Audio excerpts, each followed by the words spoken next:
BJP की गढ़ वाली सीट है।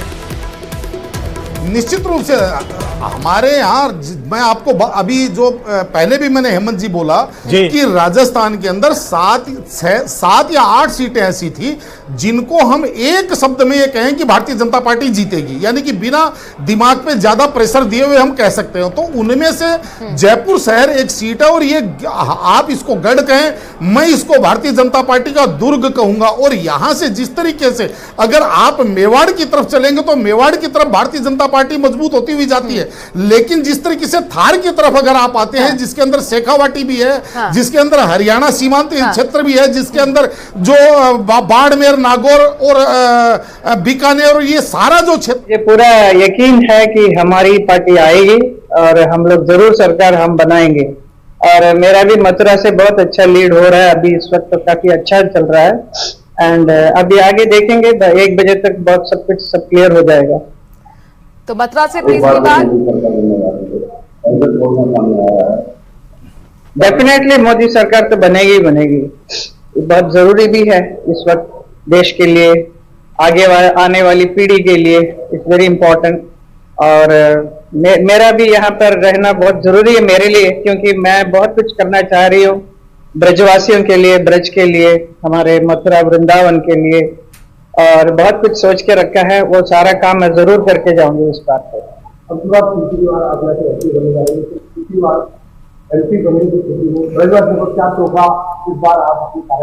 बहुत कुछ तोहफा प्लान करके रखा है, सब मिलेगा, सब कुछ मिलेगा। एंड बहुत बहुत ज्यादा खुश होंगे लोग यहाँ पे इस बात पे।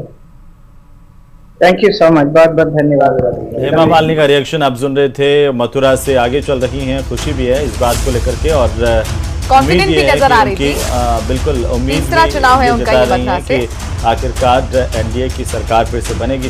फिलहाल हमारे साथ पोद्दार साहब एक बार फिर से हम लोग कर लेते हैं। एक बात और उन्होंने कही है हेमा मालिनी ने अपने प्रतिक्रिया के दौरान, पोद्दार साहब, कि अभी 1 बजे तक हम इंतजार कर लें और 1 बजे में तस्वीर पूरी तरह से साफ हो जाएगी।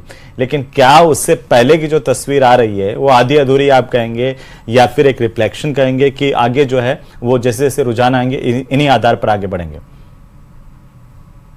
इस बात से सहमत हूं, क्योंकि जो शुरुआती चरण के अंदर जो आपकी लीड बनती है वो कहीं ना कहीं आपको एक एडवांटेज देती है, और उसके बाद में जो टैली है अभी मेरे हिसाब से इसके अंदर काफ़ी परिवर्तन होने की संभावना है। वो काफ़ी का मतलब ऐसा नहीं है कि बिल्कुल उलट पुलट हो जाएगा, लेकिन इसके अंदर 10-20-25% का ऊपर नीचे होने की संभावना है। मैं बार बार आपको एक ही बात कह रहा हूँ, दोबारा से आपको रिपीट कर रहा हूँ कि इस बार जो लोकसभा चुनाव है वो अपने आप में अलग है। अलग इसलिए है क्योंकि इस बार 100 से ज्यादा सीटें, मैं पूरे हिंदुस्तान की बात कर रहा हूं, 100 से ज्यादा सीटें ऐसी हैं जहां पे नेक टू नेक फाइट है, जहां पे चुनाव जो है वो स्थानीय स्तर पे लड़ा गया है, ना कि केंद्रीय स्तर के ऊपर। और उन सीटों के ऊपर आप ये समझ लीजिए चुनाव परिणाम जो भी जीतेगा हारेगा वो 10-20-25 हजार 30 हजार। आगे चाहे कुछ भी हो पोद्दार साहब, अभी शेखावाटी में और राजस्थान में तो दोनों तरफ मौर्य बोलता हुआ दिखाई दे रहे हैं।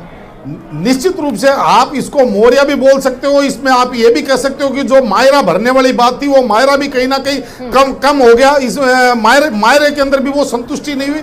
निश्चित रूप से हेमंत जी आप देखिए यहाँ पे राजस्थान के साथ साथ अलग अलग राज्यों का भी विश्लेषण कर लेते हैं। हमारे साथ खास पैनल भी जुड़ गया है। राखी राठौर बीजेपी की तरफ से जुड़ गई हैं, अरुण शर्मा कांग्रेस की तरफ से जुड़ गए हैं, आशुतोष रावत वरिष्ठ पत्रकार हमारे से जुड़ गए। आप सभी का बहुत बहुत स्वागत। आशुतोष रावत जी, देखिए लगातार जो है टैली बड़ी दिलचस्प तरीके से बदल रही। राजस्थान में तो मुकाबला सबसे दिलचस्प भी बना हुआ है, कड़ा मुकाबला बना हुआ है। मुझे लगता है कांग्रेस ने भी नहीं सोचा हो कि इतनी कड़ी फाइट वो देंगे, क्योंकि यहाँ पर पत्ते वो कहीं भी नहीं खोल रहे थे कि इतनी सीटें जीतेंगे, बेहतर करेंगे ये कह रहे थे। लेकिन अब यही जो बयान है वो बीजेपी की तरफ से निकल कर आ रहा है। सीपी जोशी को हमने सुनवाया, वो कहे थे कि बेहतर होगा नतीजे। वो अब सीट नहीं बोल रहे हैं जो 25 क्लीन स्वीप की बात कर रहे थे। रावत जी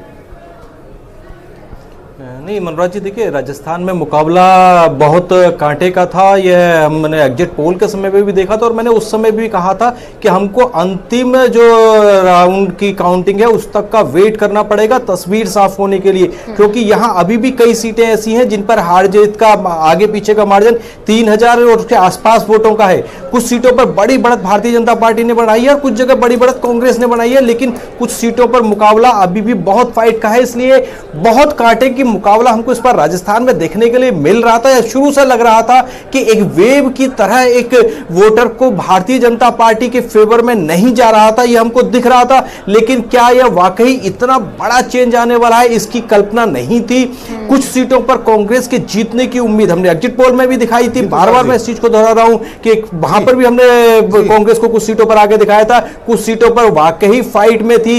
लेकिन क्या कांग्रेस के प्रवक्ता जिस तरह का दावा कर रहे थे कि वो राजस्थान में 13 सीटें जीतेंगे, भारतीय जनता पार्टी को बैकफुट पर लाएंगे, क्या कमोबेश वही स्थिति बनेगी? इसके लिए मुझे लगता है कि अभी 1-1.5 बजे तक का इंतजार और करना चाहिए। लेकिन निश्चित तौर पर यह परिणाम चौंकाने वाले हैं। राजस्थान की जनता ने शायद जो कांग्रेस का विजन था पहले 2 फेज में, जहां जहां देश भर में मतदान हुए, उन पहले 2 फेज के मतदान पर एक जो नैरेटिव सेट करना चाहता कांग्रेस ने, मुझे लगता है कि इस नैरेटिव का रिफ्लेक्शन हमको ये टैली के तौर पर देखने के लिए मिल रहा है। लेकिन रावत साहब, अभी के जो रुझान है जयपुर में खासतौर पर देखिए 1 लाख का जो अभी आंकड़ा सामने आ रहा है, तो आपको लगता है कि वो बदलेगा?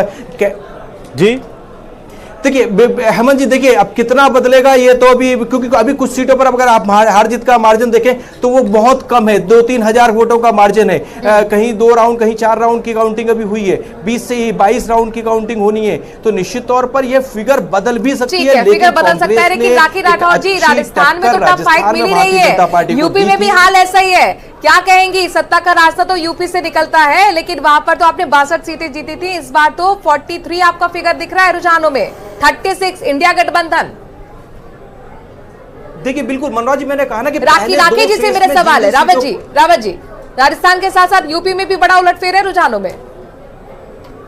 देखिए, यूपी के लिए और राजस्थान के लिए इंटरप्रेट करने से पहले थोड़ा इंतजार करना चाहिए। अभी जो 2-3 राउंड की काउंटिंग हुई है, उससे इस रिजल्ट पे निकलना, इस नतीजे पर निकलना कि मेरा सवाल हमारी तो पार्टी जो है पिछड़ रही है, मुझे लगता है ठीक नहीं है। 20 से 22 राउंड होंगे और आप देखिएगा राजस्थान में भी ऐसा ही होगा। विधानसभा चुनाव में भी हमने देखा कि कई बार हम लोग पीछे चले कई जगहों पर, लेकिन आगे चलते चलते जैसे जैसे राउंड्स की काउंटिंग कंप्लीट हुई, हम लोग जो है वो आगे बढ़ गए। लेकिन एक बात तय है, ये जो इस बिल्कुल, और इसी बीच बड़ी खबर आ रही है, हैदराबाद लोकसभा सीट पर बहुत बड़ी अपडेट हुई है। AIMIM के प्रत्याशी असदुद्दीन ओवैसी पीछे चले गए हैं इस वक्त की बहुत बिल्कुल, और इसी बीच बड़ी खबर आ रही है, हैदराबाद लोकसभा सीट पर बहुत बड़ी अपडेट हुई है। AIMIM के प्रत्याशी असदुद्दीन ओवैसी पीछे चले गए हैं इस वक्त की बहुत बड़ी खबर।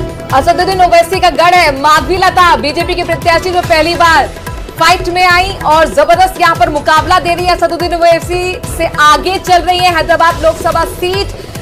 दिलचस्प यहां पर मुकाबला। इसके साथ साथ आपको याद होगा माधवी लता जब वहां पर पहुंची थी, वोटिंग चल रही थी, तो उन्होंने कहा था कि जो बुर्का है वो हटाना चाहिए और हमें देखना चाहिए कि कहीं यहाँ पर कुछ घपलेबाजी तो नहीं हो रही है। माधवी लता आगे चल रही है, अपने आप में दिलचस्प मुकाबला है। साउथ की तस्वीर देख लेते हैं। 17 सीटें हैं तेलंगाना की, वहां पर 17 के 17 के रुझान हमारे पास आ गए। कांग्रेस 8 सीटों पर आगे चल रही है तेलंगाना में, और 1 सीट पर बीजेपी आगे चल रही है। वहीं AIMIM के प्रत्याशी जो असदुद्दीन ओवैसी है वो पीछे हो गए। इस वक्त की सबसे बड़ी अपडेट आ रही है हैदराबाद से। और राखी राठौर जी, यहाँ पर जो लगातार टैली बदल रही है, तमिलनाडु में भी आप लोग को उम्मीद थी साउथ से बहुत ज्यादा गेन करेंगे, लेकिन वो तस्वीर दिख नहीं रही है, रिफ्लेक्शन रुझानों में नहीं है। देखिए, अभी मैंने फिर वही बात रिपीट करूंगी कि 2-3 राउंड्स का भी हुआ है काउंटिंग। उसके बाद देखिएगा, ना केवल तमिलनाडु में, केरला में हम लोग बेटर करेंगे, तेलंगाना में जो हमारी 4 सीट्स थी पिछली बार उससे बेहतर परफॉर्मेंस, 19% हमारा वोट शेयर था पिछली बार, उससे बेटर वोट परसेंटेज और उससे ज्यादा सीटें इस बार तेलंगाना के अंदर आपको नजर आएगी। और आप देख लीजिएगा कि साउथ के अंदर भी अगर सबसे बड़ी सिंगल पार्टी उभर कर कोई आएगी तो वो हमारी भारतीय जनता पार्टी होगी, क्योंकि वहां के लोगों ने जिस तरह से माधवी लता को लेकर आप कमेंट जरूर करिए, क्योंकि वो आगे चल रही है। असदुद्दीन ओवैसी एक बहुत बड़ा चेहरा राजनीति का, जी उनको पीछे कर दिया है, उनको पीछे कर दिया माधवी लता पर, वो भारतीय जनता पार्टी होगी। जी राखी जी, अगर ऑडियो मिल रहा हो, माधवी लता पर टिप्पणी कर दीजिए। ये प्रत्याशी है, वो आगे चल रही है, बहुत बड़ा राजनीति का चेहरा असदुद्दीन ओवैसी, उनको पीछे कर दिया। देखिए, एक बहुत बड़ा मैसेज दिया है वहां की जनता ने, ये कहते हुए कि जातवाद से धर्म के नाम पर वोट नहीं पड़ेगा। अब जिस तरह से जो पुराने हथियार हुआ करते थे, चाहे वो परिवारवाद हो, तुष्टीकरण हो, जातिवादी हो, इन चीजों को छोड़ करके अब सिर्फ विकास की बात की, एक नया वर्ग बनाए जो लाभार्थी वर्ग है। और मुझे लगता है कि हैदराबाद के अंदर भी ये बहुत बड़ा एक फैक्टर होगा, क्योंकि वहां पर जो समुदाय था, किस तरह से किस धर्म के लोग ज्यादा रहते हैं ये सभी लोग जानते हैं, लेकिन माधवी लता जी का आगे होना निश्चित तौर पे ये दिखाता है कि एक लाभार्थी वर्ग है, एक ऐसा वर्ग है जो सिर्फ देश में विकास चाहता है, उससे धर्म से मतलब नहीं है, उससे जाति से मतलब नहीं है। और मुझे लगता है कि एक विकसित भारत के लिए जो अवधारणा होनी चाहिए हमारे देश में, जो सोच होनी चाहिए लोगों की, उसी राह में हमारा देश जा रहा है। बिल्कुल। अरुण जी, आपका क्या मानना है, मुस्कुराहट अंतिम तक कायम रह पाएगी?